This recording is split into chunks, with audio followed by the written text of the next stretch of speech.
Bonjour à toutes et à tous, c'est Jules sur Jade FM. Aujourd'hui, je vais vous parler de la place des jeunes dans la vie politique. On dit souvent que les jeunes ne s'intéressent plus à la politique. C'est amusant, parce qu'à chaque fois qu'un jeune ose justement s'y intéresser, on lui explique qu'il est trop idéaliste, trop naïf, trop radical, bref, trop jeune. Une situation ironique. On leur reproche de ne pas participer, mais quand ils participent, on leur demande poliment de retourner faire des TikTok, de retourner sur leurs réseaux sociaux. Pourtant, les jeunes ne sont pas absents à la vie politique.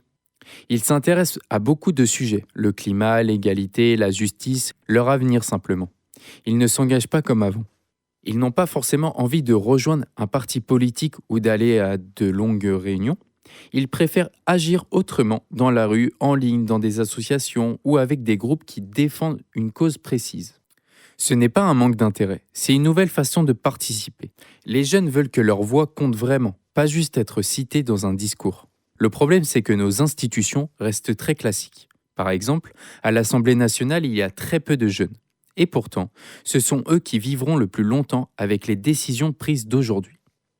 Quand on leur laisse une place, les jeunes montrent qu'ils peuvent apporter un vrai souffle nouveau. Plus d'écologie, plus d'égalité, plus d'idées pour l'avenir. Ils montrent que la politique doit penser au futur, pas juste au présent. Alors, quelle est leur place dans la vie politique ? Elle existe, mais elle est encore trop petite. L'enjeu, ce n'est pas de forcer les jeunes à aimer la politique, c'est de leur donner un vrai espace pour agir, décider et de se faire entendre. Parce qu'on ne peut pas construire l'avenir sans eux qui y vivront. Merci de m'avoir écouté. On se retrouve tous les samedis à 17h pour une nouvelle chronique. C'était Jules sur Jade FM.